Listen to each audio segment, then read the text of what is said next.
Muy buenas tardes, bienvenidos a una nueva emisión de Prevención TV en nuestro quinto ciclo ya en el aire. El gusto de encontrarnos cada semana, de tenerlos aquí atentos a nuestra convocatoria, y el tema de hoy en realidad surge producto de las temperaturas que nos empiezan a recordar que se acerca el verano. Esto hace que mucha gente de golpe y porrazo quiera entrar, digamos, en línea. Quiere entrar en la malla del año pasado. Y eso a veces tiene complicaciones. Entonces, luego de un breve corte vamos a tratar de reseñar de alguna manera, no sé si decir los errores, pero cómo evitar los errores habituales y que no se convierta en un dolor de cabeza. Así que luego de un breve corte estamos hablando del tema. Como dijo Fernando en el primer bloque del programa, todo el mundo en el verano le agarra la desesperación de ponerse en forma porque tengo que ir a la playita, me tengo que poner la malla, alguna remerita ajustada y demás. Y están esos kilitos de más que obviamente se han generado durante el invierno. Esos kilitos de más, lo que les quiero decir, ustedes primero que nada van a ver que gente que se mata con dietas, o peor todavía, toma cosas para no comer. Van a ver, de hecho en este momento en la Argentina se está discutiendo una legislación para prohibir la propaganda de la medicación de venta libre. No sé a qué va a llegar, desconozco los fundamentos en que se apoya en este momento, pero sí les puedo decir que algunas de las medicaciones de venta libre que circulan para reducir peso, haciendo que uno sienta saciedad, alguna en base a compuestos de algas sobre todo, puede inducir problemas de glándula tiroides. Entonces, por allí el esfuerzo, si uno plantea, me va a entrar la mallita, pero me maté 3 meses no comiendo, haciendo las cosas mal, y de golpe empiezo a tener síntomas de hipotiroidismo, no vale. La idea tampoco era hablar de bronceadores ni nada que se parezca. Para esto traeremos a algún especialista en piel que nos hablará de las ventajas y desventajas de la exposición solar, los horarios y demás. La idea fundamental es que ustedes van a iniciar una actividad deportiva y que la hagan en manera segura. Entonces vamos a darle las pautas de qué controles cardiológicos deben hacerse, vamos a darle una pauta de qué tipo de ejercitación, durante cuánto tiempo, a qué frecuencia cardíaca. Ustedes deben conocer su frecuencia cardíaca máxima, a qué frecuencia tendrían que trabajar. Un poco de todo eso vamos a ir hablando para que ustedes puedan hacer actividad física con la seguridad de que nada les va a ocurrir. Surge de esto que termina de decir Javier, que no estamos hablando de lo que hablamos habitualmente, que es: yo tengo triglicéridos altos, yo tengo colesterol alto, el cardiólogo me mandó a caminar todos los días, 1 hora de un tirón, paso suave, Si soy hombre se espera que pierda un medio kilo semanal, unos 2 kilos mensuales y así sucesivamente. Estamos hablando para gente que puede o no tener algún problema metabólico que justifique esta forma de actuar, o que puede ser alguien totalmente sano o que cree que es totalmente sano y que nunca hizo ejercitación de ningún tipo. ¿Por qué digo esto? Porque la primera consulta que uno tiene que hacer, por supuesto, puede pasar por un clínico que a uno le puede pedir una gama de diferentes análisis, atendiendo, bueno, usted quiere adelgazar, vamos a ver cómo tiene la glándula tiroides, vamos a ver hormonas femeninas en el caso de las mujeres, vamos a controlar su hígado, su hemograma, su perfil lipídico.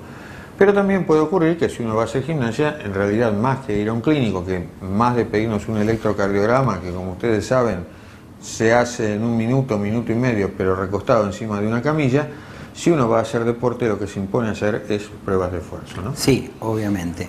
En realidad, primero tenemos que escuchar al paciente qué expectativas tiene, tanto de descenso de peso, de tipo de actividad que quiere realizar y demás. En función de lo que el paciente nos comente, vamos a plantearle la realidad de las cosas. Si él pretende que en un mes bajar 10 kilos, le vamos a decir que no lo va a hacer, que no se puede hacer, porque tendría que adoptar una dieta antifisiológica con muy bajas calorías, estar prácticamente todo el tiempo haciendo actividad física. Entonces, primero escuchar al paciente y después ponerle el traje a medida a la actividad, a lo que él quiere hacer, y aconsejarle al paciente qué es lo que sería lógico de acuerdo a su edad, de acuerdo a sus capacidades, también porque uno selecciona el tipo de actividad física en función de cómo está el paciente. Si el paciente viene y me dice, que le pregunto, tiene algún problema en la rodilla, tiene algún problema en la cadera, tiene algún problema en los tobillos, en general yo no le puedo aconsejar que salga a caminar, pero sí por ahí puedo o hacer una bicicleta fija si no le genera dolor, o plantearle el tema de hacer una actividad acuática en la cual el impacto sobre esas articulaciones es mínimo y lo puede hacer. O sea que el traje a medida va en función de las expectativas y de las posibilidades que tenga cada paciente. Recuerden con esto del tema osteoarticular, para los que tienen problemas de columna, cadera o rodilla, que cuando un paciente camina, esa rodilla está tolerando o está soportando el triple del peso del paciente. Entonces uno dice, pesa 60 kilos, ¿es flaquito? Sí, claro que es flaquito. Pero la rodilla en el momento en que él camina está tolerando nada menos que 180 kilos. Y estamos hablando de alguien flaco si pesa 60 kilos. Si trota, esa cuenta no hay que hacerla por 3, sino por 7.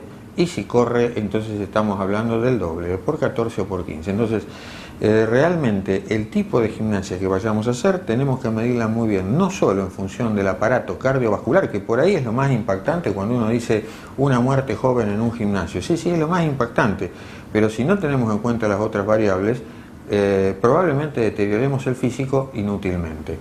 Hay patología que además empeora sustancialmente y no es necesariamente la osteoarticular. Si uno tiene varices, si bien la pérdida de peso es importante, también hay que consultar con el especialista cómo lo vamos a hacer, porque todos ustedes saben que si uno camina en forma sostenida, bueno, las varices empeoran. Bueno, hablamos de que sería un control oportuno, en general, dependiendo un poco también de la edad, empezar con una prueba de esfuerzo. ¿Por qué la prueba de esfuerzo? La prueba de esfuerzo nos brinda, primero, la capacidad aeróbica que tiene ese paciente, la capacidad de tolerancia al ejercicio, el entrenamiento, porque a medida que nosotros le vamos poniendo carga, la respuesta de la frecuencia cardíaca, la respuesta de la tensión arterial, me lo pueden marcar como un hipertenso, como un paciente total y absolutamente desentrenado, y también nos hace el cálculo de la frecuencia cardíaca máxima del paciente. Nosotros en una prueba ergométrica la llevamos a un 85% de la frecuencia cardíaca máxima teórica. ¿Cómo se calcula? ¿Cómo calculan ustedes en su casa la frecuencia cardíaca máxima teórica? Es 220, que es un número fijo, menos la edad del paciente. Suponiendo que tenga 40 años, o sea, 180 latidos por minuto es la frecuencia máxima que ese paciente puede tolerar. Javier planteó acá antes el tema del paciente desentrenado. ¿Qué quiere decir eso? Porque también se mide en base a la frecuencia cardíaca y obviamente si uno está desentrenado, el ejercicio tendrá que ser algo progresivo. En cuanto a su esfuerzo, en cuanto al esforzarse. Desentrenado quiere decir que yo me subo arriba de una bicicleta en el momento en que me lo pide el cardiólogo, tengo una frecuencia cardíaca determinada al empezar ese esfuerzo, 70 latidos por minuto, 80 latidos por minuto, y bruscamente, con muy poca carga, esa frecuencia cardíaca se eleva muy vertiginosamente. Ustedes lo pueden sentir a través de palpitaciones muy velozmente o mucha fatiga cuando no sería dable de esperar. Si les pasa cualquiera de estas dos cosas, por supuesto, más allá de que uno encuentre una presión que evoluciona normalmente durante el esfuerzo, más allá de que no haya habido problemas cardíacos ni problemas coronarios, ustedes tienen que plantearse que el ejercicio que vayan a hacer necesariamente va a tener que empezar siendo una cosa liviana que progresivamente tendrá que ir incrementándose con el correr del tiempo. Y otra cosa, mientras se le está haciendo la prueba de esfuerzo, tenemos que recordar que se le está tomando un electrocardiograma bajo otras condiciones. Dijimos que el electrocardiograma de reposo nos sirve muy poco porque es un minuto de nuestra vida y en reposo. En cambio el de esfuerzo, nosotros estamos sacando un electrocardiograma y por ahí vemos alteraciones en determinados territorios del electrocardiograma que nos pueden hacer pensar que ese paciente no solo está desentrenado, sino que probablemente tenga una enfermedad coronaria subyacente. Nos están haciendo señas, vamos a un breve corte y continuamos con el tema de la actividad física.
Desde que usted contrata una cobertura médica hasta que comienza a utilizarla, todas las empresas son iguales.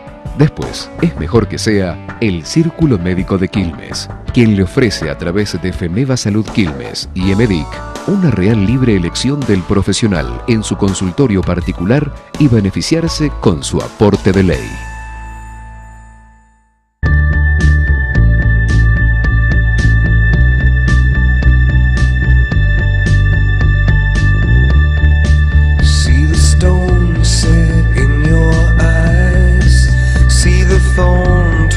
In your side, I'll wait.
Bueno, estábamos hablando del tema de la actividad física. Volviendo al tema de la ergometría, quedaba todavía además hablar de que hay un tema más que se mide, como bien decís, normalmente uno aumenta la carga en el momento en que hace la prueba de esfuerzo cada 3 minutos normalmente, cada 3 minutos oculta al paciente, cada 3 minutos saca una tira de electrocardiograma, cada 3 minutos toma la presión. Esa es la otra limitante que es importante de saber. Bueno, uno sabe que la presión tiene un comportamiento normal antes, durante y después del ejercicio, pero si en pleno ejercicio ese comportamiento se ve alterado porque sube desusadamente la presión, por allí, aunque no lo sepamos, nos estamos poniendo en riesgo. Por todo esto, digamos, por lo que hemos dicho, la prueba de esfuerzo es un tema fundamental. Pero es fundamental también que ustedes sepan, recuerden la cuenta que termina de hacer Javier, esa del 220 menos la edad. Y a su vez, eso da una frecuencia cardíaca máxima. Para los cardiólogos, a su vez, es útil lo que nosotros llamamos submáxima, donde estamos hablando, para que tengan idea, de alrededor de un 80% de ese esfuerzo previo, de esa frecuencia cardíaca previa. ¿Por qué es útil que tengan este dato en su cerebro? ¿Por qué es útil que lo retengan? Porque hoy hay ejercicios de moda, de entrenamiento más vale militar, lo que se conoce como CrossFit, donde en realidad se valora o se hipervalora la intensidad del ejercicio y realmente no se respetan estos límites de frecuencia cardíaca basal. Si no lo respeta el profesor a cargo, bueno, si resuelven hacer esto lo tendrán que conocer ustedes, porque no es lógico poner un corazón a 200, se puede poner el corazón a 200 latidos por minuto, no es lógico sostenerlo en el tiempo sin que existan consecuencias. Entonces, a partir de ahí uno debiera conocer, bueno, 220, tengo 40 años, mi frecuencia cardíaca máxima es 180, estoy delante de un aparato que tiene la posibilidad de entregarme el dato. De alguna manera soy también responsable de no cruzar esa barrera. Y si estamos frente a un aparato que no tiene la posibilidad de entregarnos la frecuencia cardíaca, aprender a controlarse la frecuencia cardíaca, que puede ser acá en el cuello o puede ser acá en el antebrazo, pero aprender a conocer, uno multiplica por 15 segundos, cuenta la cantidad de latidos en 15 segundos, lo multiplica por 4 y tiene la frecuencia cardíaca que tiene el paciente. ¿Por qué?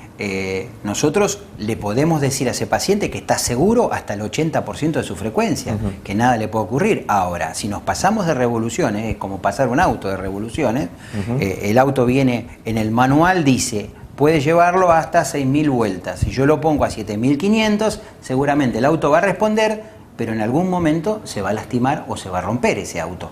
Bueno, con esto ocurre exactamente lo mismo. Si yo tengo como frecuencia cardíaca máxima 180, no debo sobrepasar esa frecuencia y en general debo trabajar entre un 70 y un 75% de esa frecuencia cardíaca máxima teórica, con lo cual yo estoy de esa forma mejorando el aparato cardiovascular, que ese es el objetivo primario para que uno pueda hacer ejercicio y ese ejercicio nos traiga beneficios. Los beneficios adicionales que dijo Fernando, que siempre los hablamos, es bajar el colesterol, bajar la glucemia, subir el HDL, que es el colesterol bueno, bajar el LDL, que es el colesterol malo, bajar los triglicéridos. Todo eso se logra a través de la actividad física. No se olviden de algo además, uno en una prueba de esfuerzo máximo, submáxima, está poniendo a ese corazón frente a su frecuencia cardíaca máxima por lapso de apenas 3 minutos.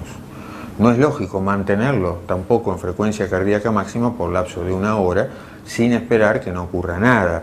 Es como dice Javier, no se puede mantener al auto permanentemente al límite de revoluciones o sobrepasarlo y esperar que no tengamos complicaciones de alguna índole. Como le pasó también a esta mujer que se metió en una cápsula con temperaturas inadecuadas a hacer gimnasia, justamente ¿por qué? Por la desesperación de perder kilos en forma brusca a través de una deshidratación, porque en definitiva lo que la están sometiendo a esa paciente no es que va a quemar más grasa porque tenga más temperatura, sino que ese cuerpo se va a deshidratar, y si el paciente no se está hidratando adecuadamente, más esta era una paciente coronaria, o sea, más inadecuado no podía haber sido el ejercicio, bueno, y le costó la vida.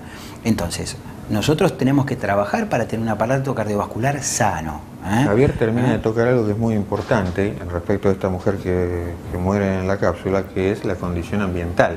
Ustedes cuando normalmente van a hacer una prueba de esfuerzo a cualquier consultorio cardiológico, el ambiente es agradable. Ustedes no están practicando esa prueba de esfuerzo máximo dentro de un baño sauna. Entonces, es otro tema a tener en cuenta, la condición ambiental en la que voy a hacer el esfuerzo y por supuesto también el tipo de esfuerzo, porque los cardiólogos normalmente nos referimos con todo esto al ejercicio aeróbico, que es con el que el paciente puede perder peso, tal vez no necesariamente con el que pueda moldear mejor el cuerpo. Para eso por ahí hay otro tipo de gimnasia que no tiene nada que ver con esto, como por ejemplo el pilates, que es más algo ejercicios de estiramiento, vinculado al elongación, mundo de la ortopedia y la traumatología que la cardiología en sí. La otra cosa con lo que hay que tener muchísimo cuidado es con el ejercicio isométrico. El ejercicio isométrico es una cosa absolutamente distinta. Si uno lo tiene que expresar mal y rápido, levantar pesas. No es para todos. No es para todos, y menos si existe en mi pasado el antecedente, si es que no lo soy, me refiero al antecedente familiar de la hipertensión arterial. El ejercicio isométrico a los que tienen tendencia los acerca vertiginosamente a la hipertensión arterial. No estoy hablando de que consuman o no anabólicos, ese es otro capítulo, simplemente por la fisiología del ejercicio. Pero esto cuando uno piensa, bueno, quiero tener un físico de tal o cual magnitud, tal o cual forma, el ejercicio isométrico es otra cosa que se considera dentro de las variantes, eso de levantar pesa, tener una musculatura acorde al tema, pero es algo que si se prolonga en el tiempo y no se hace adecuadamente, también puede, sobre un cuerpo no preparado, inducir problemas. Solo sobre los ejercicios isométricos, en general, lo que ustedes tienen que saber es que el levantamiento de muchos kilos genera este cuadro de hipertensión arterial, de esfuerzo. Se pueden hacer ejercicios isométricos y muchos programas de rehabilitación los incluyen, pero ¿de qué forma los incluyen? Con bajo peso y muchas repeticiones, es decir, yo estoy haciendo un trabajo para moldear músculos, para marcar el músculo, para aumentar la masa muscular en función del deterioro de la grasa, pero con bajo peso y con muchas repeticiones.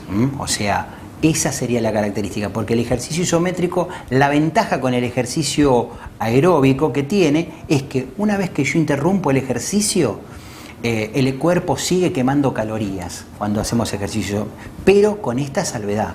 Tienen que ser ejercicios isométricos, son pesas a baja peso y muchas repeticiones.